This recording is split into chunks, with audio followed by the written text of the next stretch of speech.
Hi guys, my name is Sean. I'm a houseplant enthusiast from Jakarta, Indonesia. I like to figure out different plants, care and propagation and share it with you here on YouTube. So if you're into that kind of content, please do consider subscribing and send me likes. In today's video, I'm going to talk about the care and show you how I propagate the Philodendron Paraiso Verde. This is a really beautiful philodendron. It's got beautiful markings on the leaves. And yeah, the care, it's a little bit special, it's a little bit different on this guy. So I'm gonna go through that with you before I cut this plant up and also give you a few months update on this plant. In terms of the care, the first thing that you wanna consider is the sunlight. This plant actually do need some direct sunlight.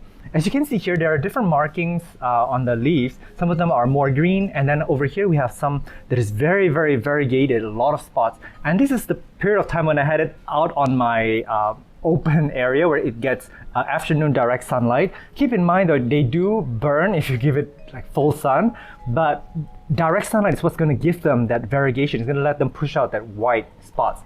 And then after I moved it into my plant studio here, it started putting out greener leaves, but I still love it just the same because it's only receiving very, very little bit of direct sunlight. It is getting bright indirect light all day long.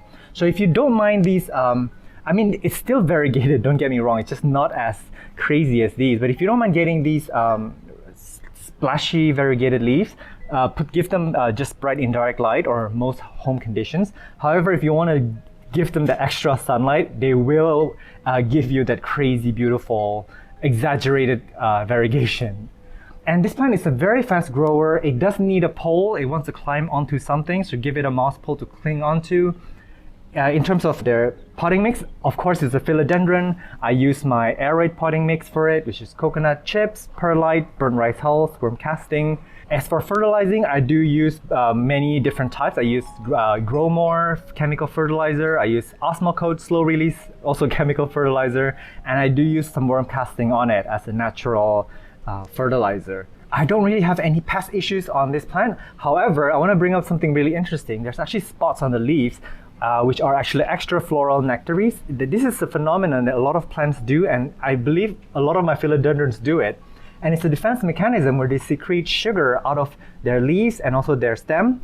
I know that it may not look that sexy on the plant because there's just these spots, but hear me out. These are actually beneficial for the plant, so that they attract ants to come to the plant, and the ants actually live somewhere near the plant, and they're usually running around the plant, and you can see them, and they're harvesting the sugars. And the plants actually protect the plant from other pests like mealybugs and scale. So this is a defense mechanism and sort of an symbiotic relationship the plant has with ants. However, if you have ants crawling around your plants without these extrafloral nectaries, without these spots, it usually means that the ants are working with the pests, with the mealybugs or the scale, and they're harvesting their poop for food. So just keep that in mind. But in this case, the extrafloral nectaries, this is actually very common, and I leave them be.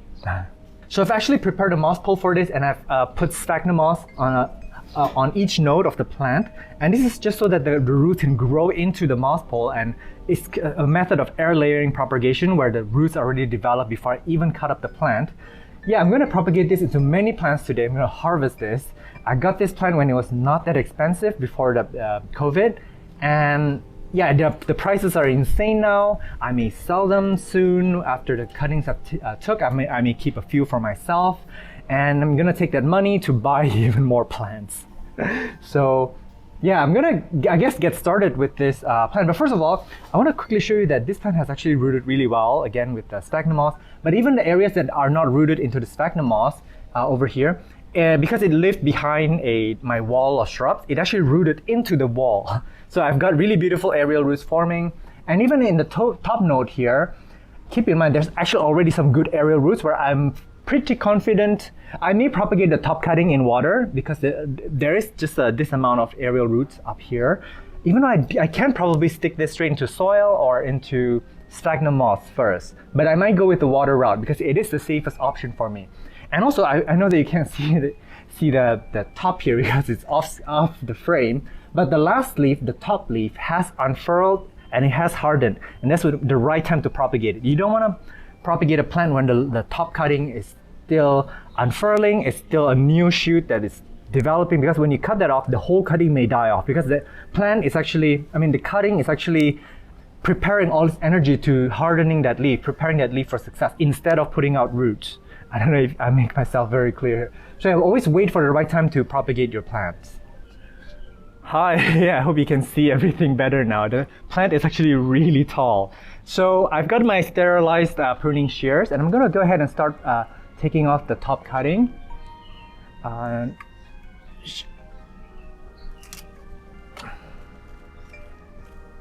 this is actually rooted really well into the moss pole, so I have to be very careful.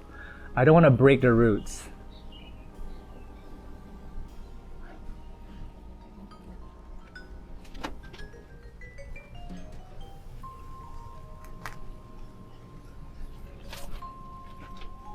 Yeah, of course I broke a little bit of the root. Oh, my hands smell like fresh cut leaves, which I do like that smell. Yeah, I'm gonna quickly show you the cuttings up close. So as you can see here, this is the leaf that is already hardened up, or at least it is like 90% hard. And here's the cutting. I can take off this sheath, I guess. I'm not gonna use it anymore. These are the extrafloral nectaries, the marks. Okay, take that out. Actually, this is a perfect exercise. So this is actually the bud, the growing eye, because this is actually an apical bud. This is the top point of the philodendron.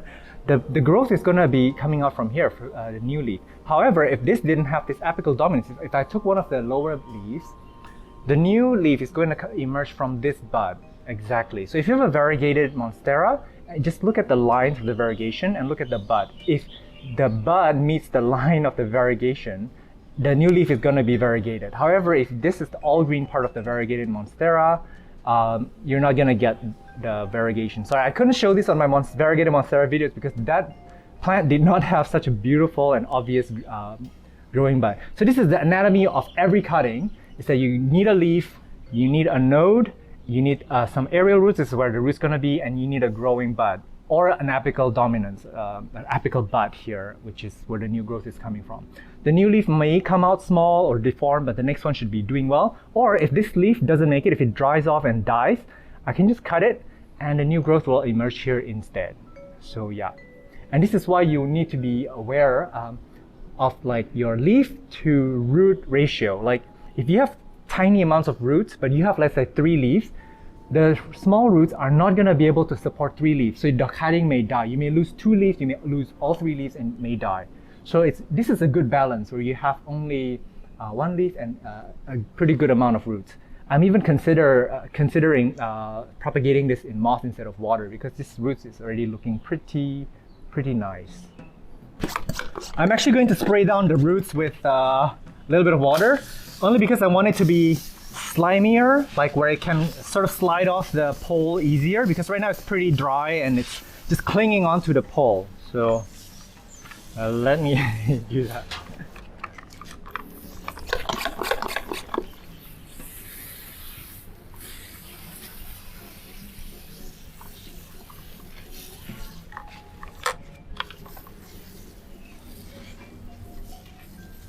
There is a possibility that I may have to cut this plant off from the wire. I've done that before if it's too clingy onto the moss pole, because I don't want to lose too many roots.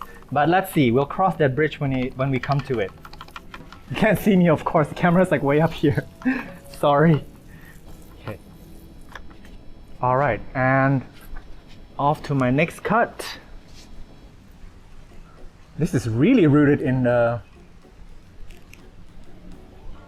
Yeah, I'm going to have to cut this off, and it's going to be an unpleasant process actually.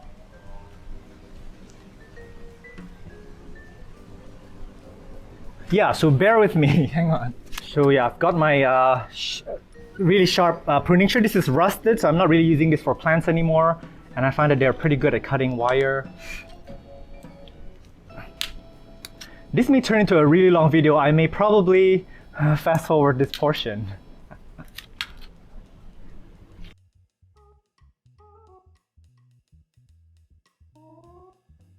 So I'm cutting it horizontally across and then vertically up, and then I'm going to peel it open. I'm going to show you in a bit. And I can actually reuse the cocoa coir for something else.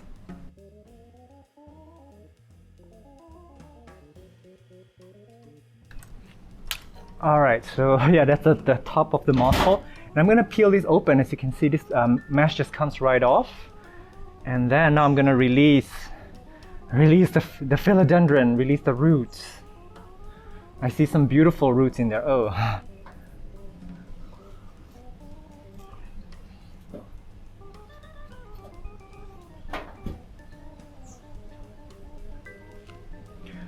The sun is coming out. It's super bright. It's super hot in here. And I'm glad that I put on some SPF because I'm getting so dark. I'm getting sunburnt all over. I'm glad I did this because now, like, I know that I'm not gonna disturb the root that much. I'm not gonna damage it.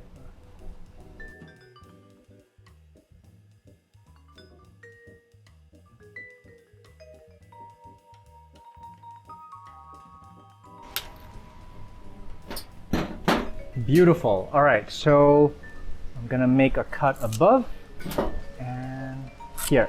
So this is one cutting. I'm gonna go around and show you the close-up again. So here's that really beautiful leaf, and yeah, this is the aerial roots, and this is what it was propagated. And as you can see, it's already got secondary branches on the roots. Beautiful. This is going beautifully straight into potting mix, and I love this plant. It's showing me where the growing eyes. Yeah, so the new leaf is gonna emerge from here. And let me quickly tell you about the anatomy. The difference between these two is that this one has an apical dominance, which means that the new leaf coming out from this previous cutting is going to be a pretty big leaf. However, the new leaf that comes from this cutting here is going to be, generally speaking, a younger leaf, a smaller leaf, and this is going to revert in age. This is why like a top tip cutting of a plant is usually worth a lot more money. It's going to grow faster, it's going to grow bigger leaves. But this is going to catch up, don't get me wrong, but it's just going to put out some small leaves before it gets to this size again.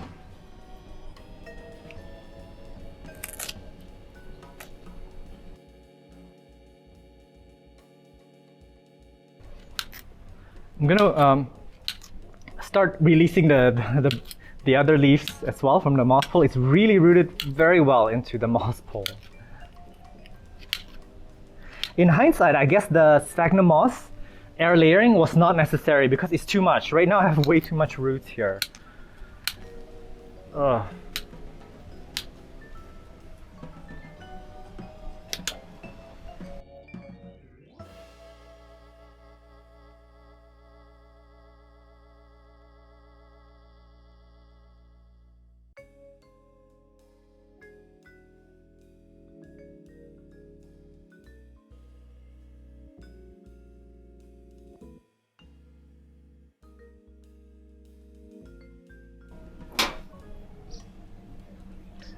Oh yes, it's free at last. Beautiful. This looks so good. Yeah. So yeah, that's the next cutting. It's looking really beautiful. Let me come around and show you the roots.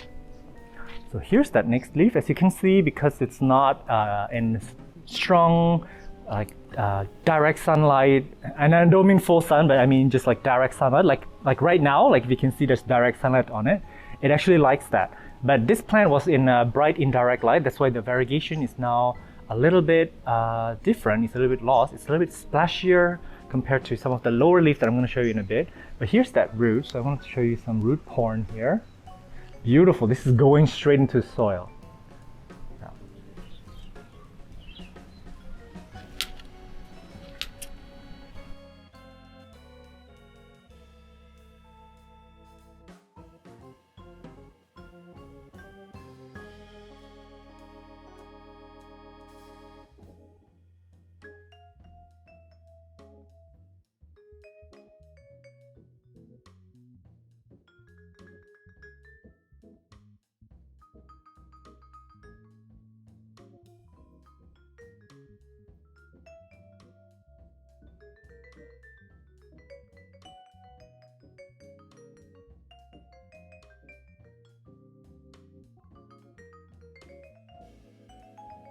Alright, so I've set that free and cut.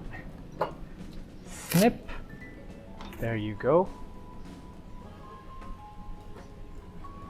This one's interesting. It's got like a dragon head. It's really cute shape to the leaf. Yeah, and the roots are just so nice. It's so beautiful. I normally would dip this in like cinnamon powder or activated charcoal, but I think this is gonna be okay because there's so many roots already. It's just gonna take off in no time. Like the plant is gonna get really good immune system when they have recovered and when it's growing, when it's already got roots like this. It's just gonna take off very quickly. I'm saving the sphagnum moss aside because I always reuse them. I'm cheap like that.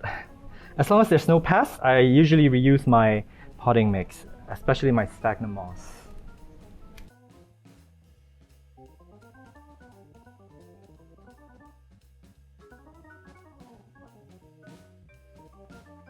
I haven't even planned, by the way, how far I'm going to cut. I'm probably going to be very aggressive with this one.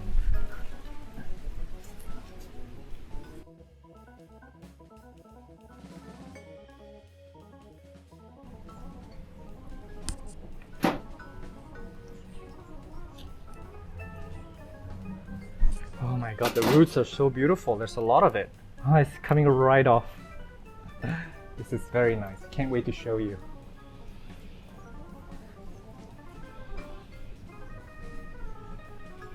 I do like this air layering method of propagation.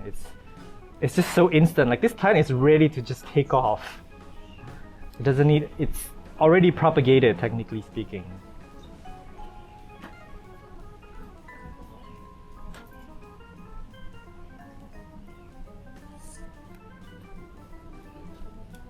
It's rooted into the potting mix. I'm just gonna yank and hope it comes. Or you know what? I'm just gonna cut it.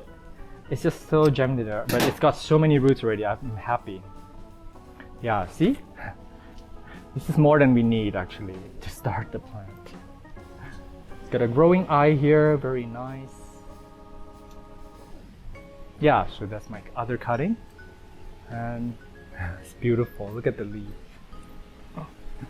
I've already got 1, 2, 3, 4, 5. I've got 5 cutting. I'm gonna take 1 more or 2 more, I don't know.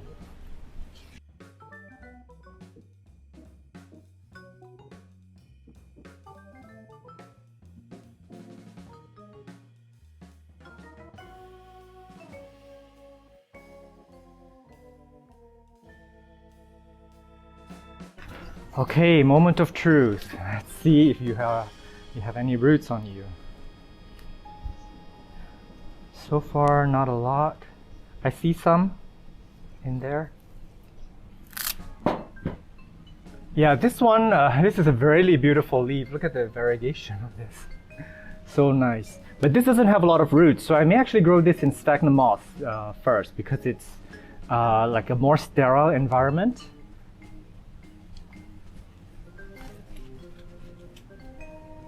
Yeah, I'm gonna do one more actually. Am I? I don't know. Yeah, I'm gonna do it.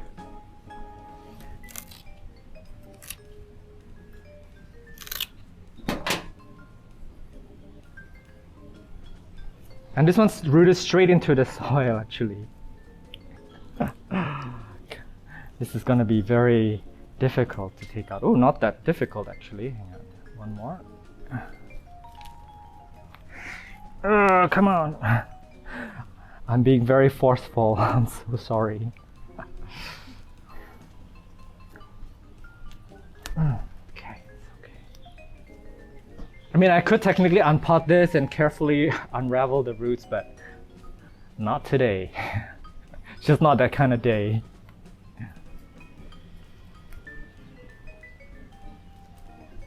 Yeah, okay, you know what? I'm just gonna pull it. If it comes off, it comes off. There you go. It's still a really good amount of roots, as you can see here. Very nice leaf. It's like beautiful white colored roots. It's got secondary branches too. This is going straight into a potting mix. Yeah, so this is the parent plant. I'm gonna give you one last look. I may, let me see, I may change out the moss pole. Yeah, I'm gonna give it a new moss pole. As you can see, this is done.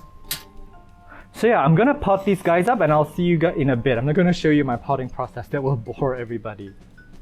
So here are all the cuttings that are potted up.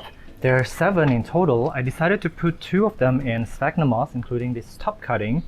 With sphagnum moss, they do tend to compact if you leave it too wet. So you kind of want to aerate it. I just sometimes like would take it out and squeeze it a little bit, squeeze the water out and let the particles sort of not clump together, if you know what I mean. It just wants to be humid. It doesn't need to be soggy wet in here. So just be careful. Do not overwater your sphagnum moss propagation. And all the other cuttings are in my aroid potting mix, which it's on my Instagram story highlight if you want to know details and where you can get them in Indonesia. And they're just going to be propagating away. And I just keep in mind that I want to make sure that some of the end of the cut is exposed to air, so it's not really gonna what do you call that? It's not gonna rot. because if you bury this node entirely, it may have a bigger chance of rotting off. So the new growth is just gonna come off from the side of this node. So yeah, I will give you guys an update in about, I don't know how long this takes, maybe 2 to 3 months, to show you, you know, how many of them actually made it. And yeah, and this is the parent plant actually. I'm glad I had this one beautiful leaf here. I'm gonna give it a little bit more light, maybe, if I can. I don't know if I can find a space in my home right now, but I want to water this less. I don't want to fertilize this right now. I want to let it recover. Yeah, water it less, brighter light, and I'm gonna update you in a few months. This is probably going to give me multiple shoots from below because there's a lot of nodes in here, so it's gonna come out with multiple branches here. Amazing.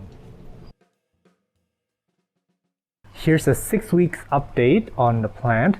We're looking at the parent plant of this Paraiso Verde, and this is actually a new leaf that came out. Very beautiful variegation. Look at that. Oh my god.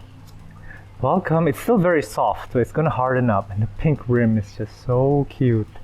And this one is coming out from, move this away, sorry. Yeah, this one's coming from this branch here, as you can see, and it's gonna put out a pretty big leaf next. I can see how fat this is. Amazing, it's like really swollen. So yeah, that's come out from the ground. So that's where a previous node sprouted it. Let's look at the cuttings, see how they're doing. Here are the cuttings. I'm too lazy to bring them downstairs, so we're gonna look at them right here on my balcony.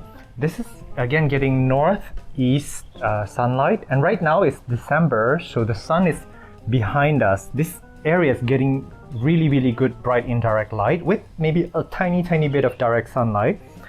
And I'm proud to say everybody's doing really well. It's knocked over. Sorry. Yeah, everybody's doing really well. I'm amazed. And this time I kept on top of the watering to make sure that they're not overwatered. Some of them are in aroid potting mix and some of them are in sphagnum moss. Why don't we go right to left? Meet everybody. So this one is putting out a new leaf, and the new leaf is very cute. Look at this pattern on this. Very stunning. Hello. This one, the leaf did not do so well. It's a little bit yellowed up. I don't know if you can see from here. It's a little bit yellowed up. I don't think there's spider mites. It looks like what a spider mite attack would look like, or maybe the leaf is just really tired. Yeah, I don't see any spider mites. Oh, look at that. Hello. Wow. And the next one is this leaf here. It's in sphagnum moss. It's growing. And the next one right here, the leaf is also dying out. It's a little bit yellowing, but the new leaf, oh my gosh. And if I'm not wrong, it's trying to put out already a new one. And this big leaf over here, this is so pretty. Look at the splash. Whoa.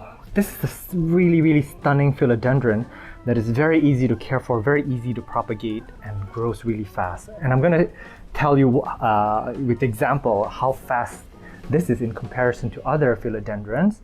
And this is putting out a new leaf here, but it's not unfurled yet. And this one is the next one. Hello. And this one is putting out a beautiful new leaf. Look at the tail, how cute. It's gonna split over here, I guess, later. That's where the tail, or the ear, I don't know if you call it the ear or the tail. That's where it's gonna split. Very, very nice. I would say that the ones that are in aroid potting mix are doing really, really well. Maybe a bit faster, or I don't know. This is the top cutting. This one actually didn't have a lot of roots to begin with, as most top cuttings do. And this one's in sphagnum moss. It unfurled a new leaf. Very, very nice. But unfortunately, this leaf, I cannot see any variegation, so I'm not really sure because the previous leaf is not that variegated. So I'm not sure. We will see, I guess. I'm giving this a little bit more light than the others from now on. And then it's putting out a new growth here as well. So this is doing well. So yeah, it's 7 out of 7. I've got all of them doing really well. I actually want to compare these 6 weeks old cutting with another philodendron. This is the Adaba poense, and this is actually 7 weeks old. Look at the growth. It hasn't really put out any, this one's putting out a nub, but it hasn't really done much for me. This one is doing quite well. It's unfurled. But yeah, the Adaba poense, they are actually quite fast growers, but I guess they are not that fast to propagate. I guess every philodendron is a little bit different. But yeah, I'm really impressed by how fast these guys propagated and how fast they are growing. So I don't know, maybe I'm doing something different with the way I'm propagating them, even though I'm sure I'm giving them very similar conditions. So yeah, I hope that you guys can get your hands on one of these. These are really beautiful. But if you don't have optimal light conditions, like morning direct or some dapple direct sunlight, this plant may lose its variegation. So you may not want to opt for this kind of plant where the variegation is a little bit unstable. So I hope that you found this video interesting. I'm at botanist on Instagram if you want to DM me on any questions regarding plant care and propagations. I'll try my best to get back to you. Meanwhile, do take care and stay safe. I will see you in the next video. Bye.